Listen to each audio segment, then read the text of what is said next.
Welcome, dear friends, travelers, and seekers. You are tuned in to the Heresy of Truth, where ancient lore meets modern inquiry. Today's episode unveils the enigmatic world of paganism and occult practices.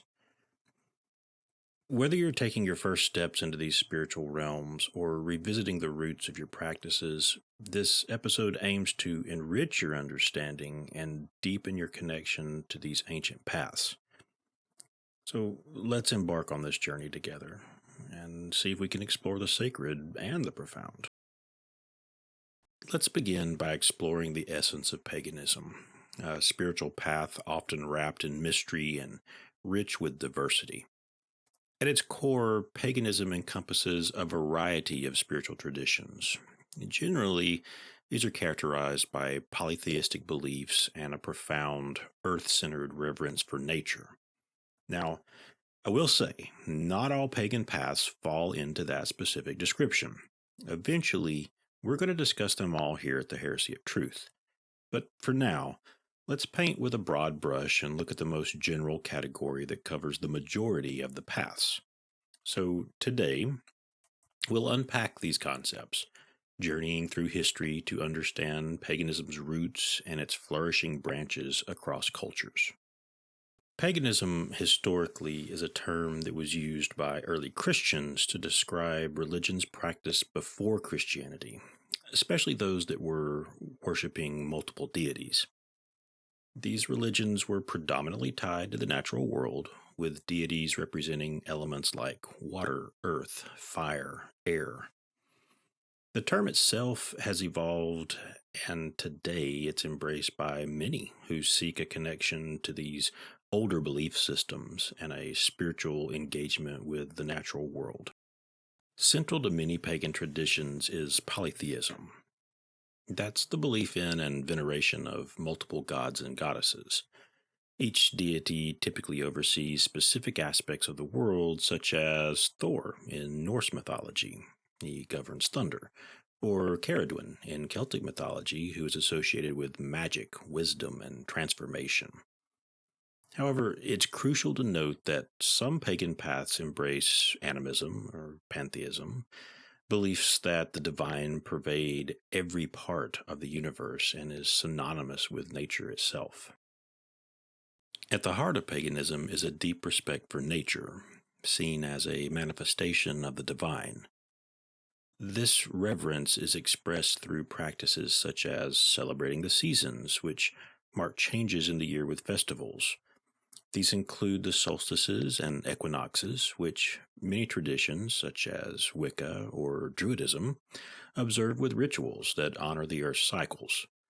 This connection fosters a sense of unity with the natural world, prompting pagans to often be involved in ecological conservation efforts as a form of a spiritual duty. Paganism is not a monolithic religion. It's a spectrum of practices and beliefs. Norse pagans, for example, draw on Scandinavian mythology, venerating gods like Odin and Freya and Loki. They celebrate festivals such as Yule, which marks the winter solstice. Meanwhile, Hellenic pagans focus on Greek deities and their rich myths. They offer libations and engage in practices that revive ancient Greek rituals.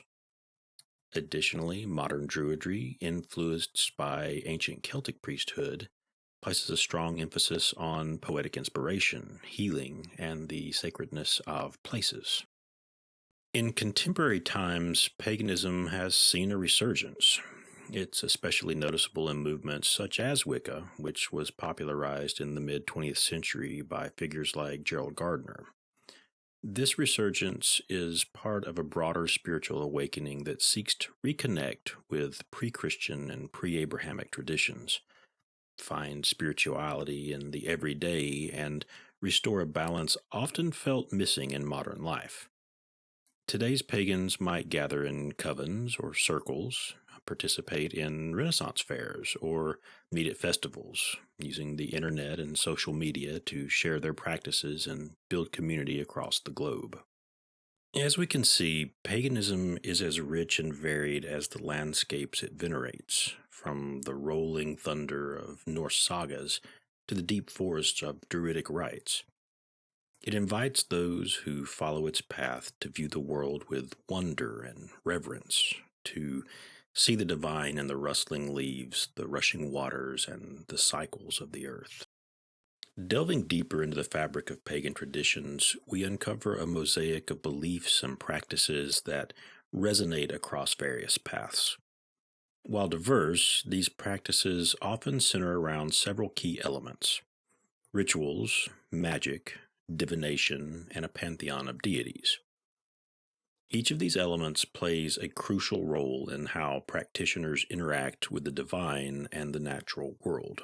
Rituals are the heartbeat of many pagan practices. These are not merely ceremonies, but acts of re-enchantment, making the mundane sacred.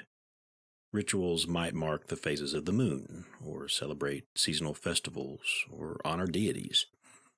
For instance, during Samhain, which is considered the pagan New Year, practitioners might remember ancestors and celebrate the cycle of death and rebirth. Rituals can vary from simple candle lighting to elaborate ceremonies involving music, drumming, chanting, and dance, all intended to align the participants with natural and cosmic rhythms. Magic in the pagan context is about making changes in accordance with one's will, which is often aligned with the will of the divine or natural forces. This could involve spellcasting, which uses symbols, ingredients, and actions believed to harness natural energies. It's important to distinguish this practice from the fictional portrayals of magic. Pagan magic is often about healing or protection or personal growth, deeply respecting the rule of harm none in some practices, such as Wicca. Divination is another common practice used to gain insight into questions or situations. Tools such as tarot cards, runes, or the I Ching can help practitioners tap into their intuition or the collective unconscious to guide decision making. Divination acts as a dialogue with the deeper self or with the divine, providing a reflective rather than predictive function. I personally practice divination regularly. I use both Futhark runes and tarot cards. The runes or the cards give insight into what is potentially coming. It's almost like seeing the most probable outcome in Schrodinger's box. If you're unfamiliar with that term, it's a thought experiment proposed by physicist Erwin Schrödinger to illustrate the concept of quantum superposition. In the experiment, a cat is placed in a sealed box with a radioactive source and a poison that will be released when the source decays. Quantum theory suggests that until the box is opened, the cat is simultaneously alive and dead, existing in a state of superposition. The outcome isn't determined until an observation is made. In a similar way, divination tools like tarot cards and the runes can be seen as a method to peek into the box of our lives, to gauge the energies and potential outcomes at play before they fully unfold. These tools, they don't show a fixed future, but rather illuminate possible paths based on the current energies and dynamics. Divination is not fortune-telling. If it was fortune-telling, I would be on my way to Las Vegas as we speak. But instead, it's a tool for reflection, decision-making, and understanding more about ourselves and our possible futures. It helps us to make informed decisions, guiding us to potentially favorable outcomes while reminding us that, like Schrodinger's cat, many aspects of our future remain uncertain until we choose to open the box and see the result. Reverence for deities forms the cornerstone of many pagan paths, reflecting a diverse tapestry of spiritual and cultural identities. Practitioners often form deep, very personal relationships with specific deities, engaging with these divine figures in a variety of ways. These entities may be viewed as literal beings with distinct personalities and histories, or as archetypal symbols embodying specific natural forces or human experiences. Others see them as manifestations of life's inherent sacredness. In paganism, the perception of deities can vary significantly between different traditions. For some, deities are seen as distinct. They are entities that are supernatural. They have their own will and personalities, akin to the views held in many of the polytheistic religions, such as Hinduism or the ancient Greek faith. For other, gods and goddesses represent archetypal forces. These serve as a focus for meditation or personal growth rather than as beings to be petitioned. This can be seen in some modern interpretations of Wicca or other neo-pagan paths where deities might symbolize aspects of nature or human psychology rather than existing as actual individual personalities. Engagement with these deities is typically carried out through various practices, such as offerings, prayers, and rituals, which serve to honor and invoke the divine. Offerings are common. It can include food, libation, flowers, or other items considered valuable or significant, given in tribute to deities as a sign of respect and devotion. These offerings can be made at home altars, in nature, or at temples and other sacred sites. Prayers and invocations are also pivotal, often recited during ritual practices to call upon the guidance or protection of a deity. These prayers can be spontaneous and personal, or they may be traditional and formal, passed down through generations within a particular pagan tradition. Rituals may range from simple acts performed alone to elaborate ceremonies involving an entire community. For instance, in the revival of ancient Norse paganism, known as heathenism, practitioners known as heathens may hold a bloat, a ritual sacrifice to honor the gods, the ancestors, and the spirits of the land. Similarly, practitioners of Hellenismos, the modern revival of ancient Greek religion, might hold festivals that include theatrical performances, feasts, and maybe athletic competitions to honor gods like Apollo or Zeus. Now, the pantheons from which these deities are drawn are as varied as the Earth's cultures. Norse gods like Odin, Thor, and Freya are revered for their power, wisdom, and connection to nature and human endeavors like war and love. In contrast, the Orishas of the Yoruba religion, which has deeply influenced modern practices such as Santeria, include figures like Oshun, the goddess of beauty, love, and fertility, and Shango, the god of thunder and strength. Beyond these, many pagans draw on less widely known pantheons, engaging with deities from Slavic, Baltic, Egyptian, or indigenous traditions. Each one brings its own cultural heritage and unique attributes to the practitioner's spiritual practice. So what does contemporary practice look like? Well, reverence for these deities is often closely tied to personal and community identity, ethics, and their worldview. Many pagans today view their spiritual practice as a means of connecting more deeply with the world around them, fostering a sense of responsibility towards nature and humanity.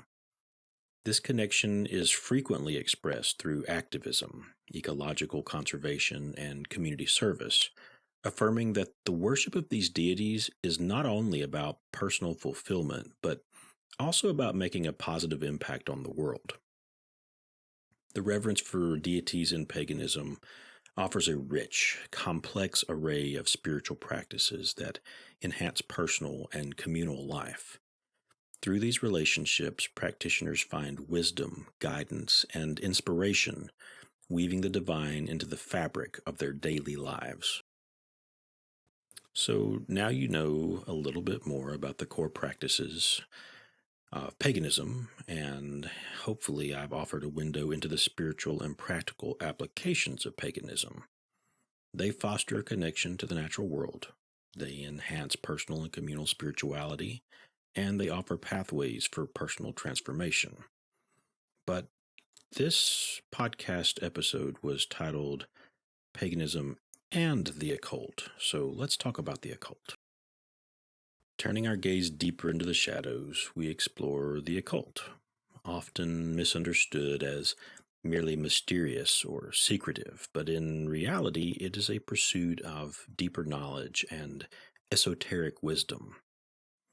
The occult encompasses a broad range of practices, including alchemy, astrology, and ceremonial magic, each offering unique insights into the hidden aspects of reality. Traditionally, alchemy is often perceived as an arcane practice aimed at the transmutation of base metals into noble ones, notably turning lead into gold. However, beneath this surface-level interpretation lies a profound philosophical and spiritual discipline that extends far beyond the alchemical laboratories of the Middle Ages and the Renaissance. Alchemy, at its core, is a symbolic process representing the transformation of the self, a journey of purification and enlightenment.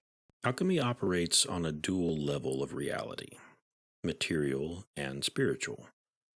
While historical alchemists certainly engaged in chemical experiments seeking to understand and manipulate the substances of the natural world, these activities were also deeply imbued with symbolic meaning.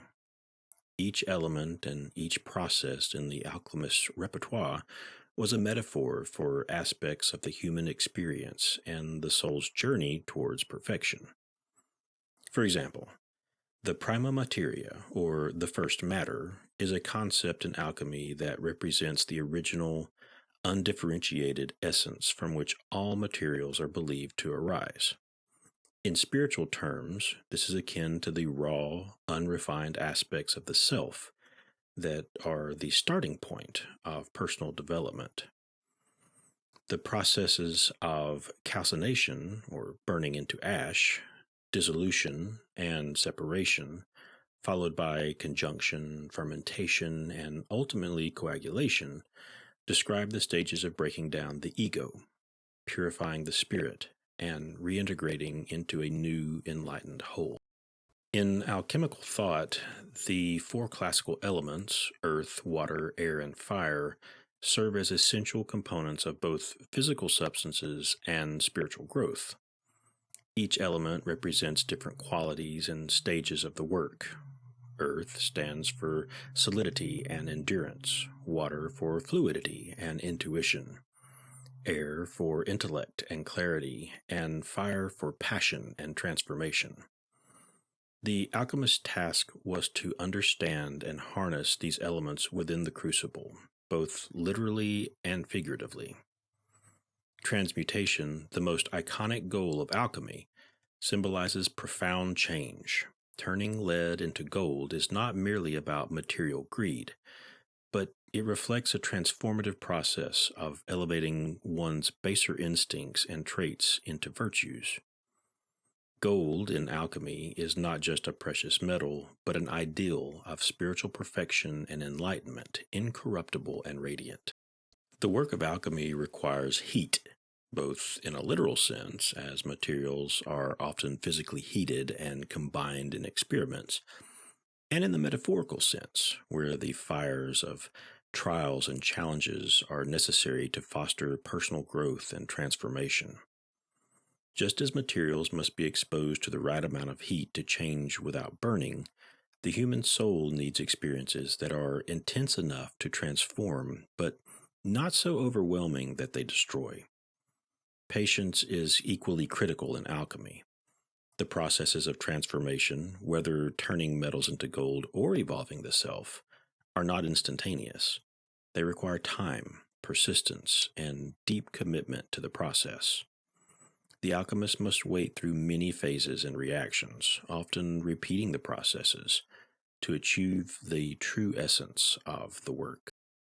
Today, alchemy lives on in various spiritual and psychological contexts, where it serves as a powerful metaphor for personal development and self-realization. Jungian psychology, for instance, uses alchemical symbols to describe processes of individuation and the integration of the psyche. In modern spiritual practices, alchemy reminds us that personal transformation is a continuous journey that encompasses all aspects of our being, urging us to seek balance and wholeness in our lives. Astrology, often viewed as a mystical language, is an integral pillar of the occult that explores the intricate relationships between the cosmos and the individual. It studies the movements and positions of celestial bodies, not just as physical entities, but as symbols rich with meaning and influence over human lives. This ancient art form posits a synchronistic universe where the macrocosm, the larger universe, and the microcosm, the individual, are reflections of one another, interconnected and continuously interacting in a cosmic dance. Astrology's roots stretch back thousands of years, encompassing a variety of cultures and continents. From the elaborate zodiac system of Babylon to the astronomical alignments of ancient Egyptian monuments and the astrological traditions of China and India, astrology has been a universal language for understanding the divine and mundane worlds. Throughout history, astrologers have observed the skies, charting the stars and planets to prepare horoscopes that decode the celestial influences on human affairs. Central to astrology is the natal chart, a diagrammatic representation of where all the astrological elements were in relation to the Earth at the moment of an individual's birth. There are several key components that may take a little while to learn and seem daunting at first. You have the planets, which are each celestial body, including the sun and moon, and they symbolize different facets of personality and life. For example, Mars represents aggression and drive, while Venus concerns with love and beauty. The zodiac is then divided into 12 signs associated with specific characteristics and traits. These signs provide the backdrop against which the planets express their energies. The chart is also divided into 12 houses, each representing different areas of life, such as career, relationships, and personal development. The angular relationships between planets in the sky indicate the nature and timing of their influences. These are called aspects. In occult practices, astrology serves as a foundational tool for understanding and working within the natural rhythms of the universe. It is used not only to explore individual fate and personality, but also to choose specific times for various magical or spiritual practices. It can also be integrated into other practices like tarot reading and ritual magic to enhance the practitioner's understanding and control of metaphysical energies. Today, astrology remains a popular practice worldwide, evolving with new developments in psychology and spirituality. Contemporary astrologers often combine traditional techniques with modern psychological insights to offer guidance on personal growth, career choices, and relationships. Moreover, astrology's framework of universal connectivity helps individuals understand their place within the larger tapestry of existence, providing a comforting sense of belonging and purpose. Astrology, then, is much more than the simplistic sun sign horoscopes found in your newspaper or online. It is a profound and complex system that connects us to the universe at large. It teaches us that each individual not only influences, but is also influenced by the cosmos. It's a continuous exchange of energy and meaning. As such, astrology offers a valuable perspective on the interplay between destiny and free will, encouraging a deeper engagement with our lives and the decisions that we make. That leaves us with ceremonial magic as our last topic in the breakdown of the occult. This is a topic that is incredibly deep, and in the future I'm going to give a much more in-depth analysis of what it is. Ceremonial magic is perhaps what most of you think about when you hear the term occult. It involves specific rituals and invocations intended to invoke spiritual entities or manifest certain energies. While it may seem daunting and even scary, this practice emphasizes discipline, detailed knowledge of symbols, and purity of intent. There's so much more involved in ceremonial magic that there's no way I could include a description that would do it justice as a footnote in this particular episode. So prepare, I will make sure that we talk about ceremonial magic in more depth. The point I'm trying to get across through this is that the occult teaches us that the world is not only what it seems. Through these practices, occultists engage with dimensions of knowledge and energy that are usually hidden, offering tools for understanding and influencing the world in profound ways. But there's still a big elephant in the room.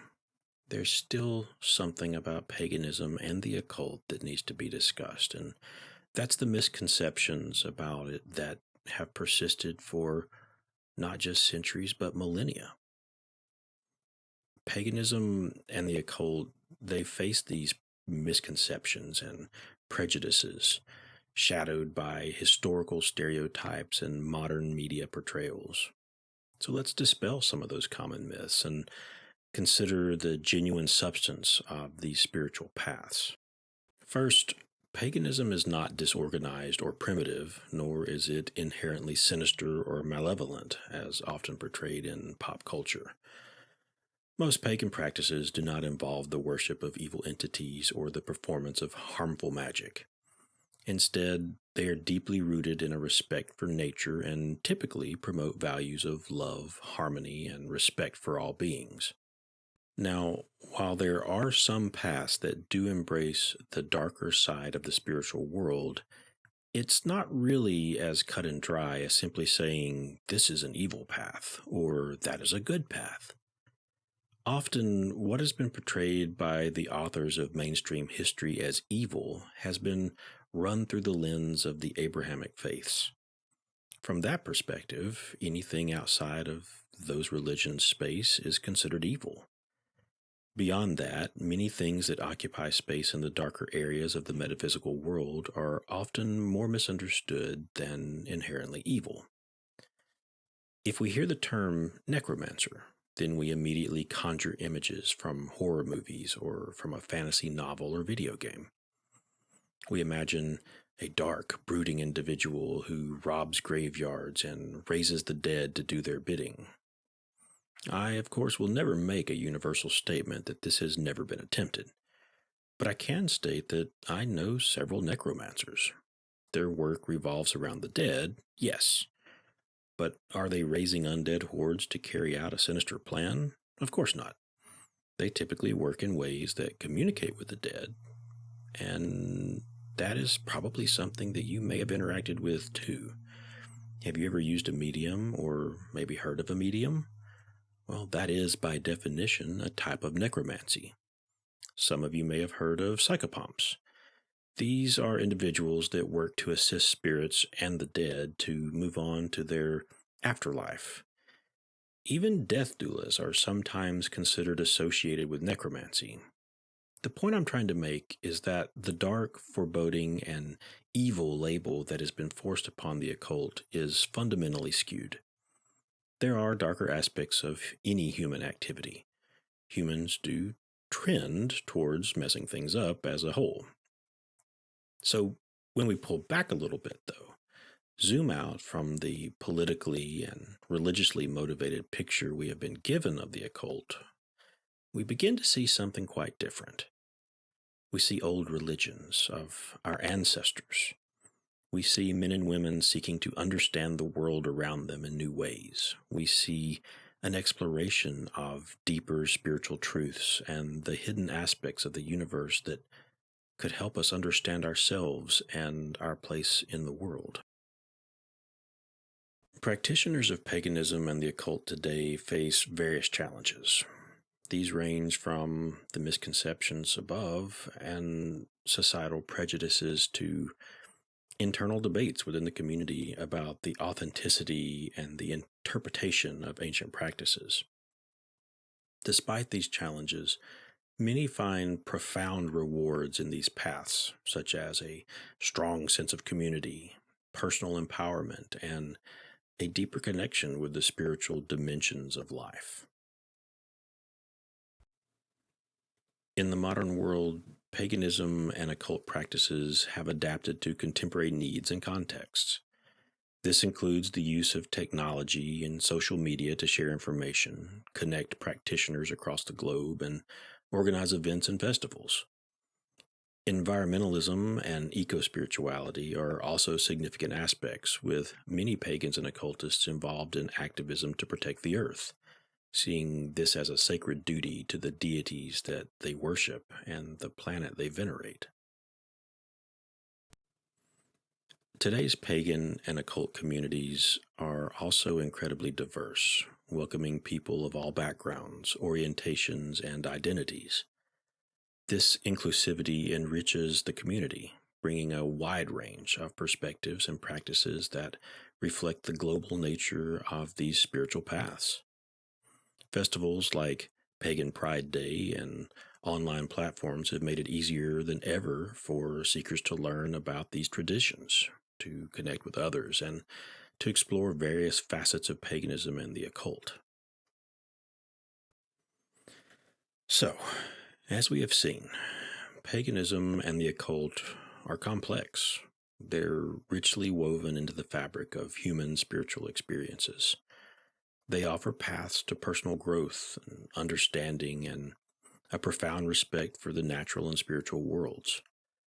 By dispelling myths and embracing the true essence of these paths, we open ourselves to a more comprehensive understanding of the spiritual landscape and the diverse practices that populate it.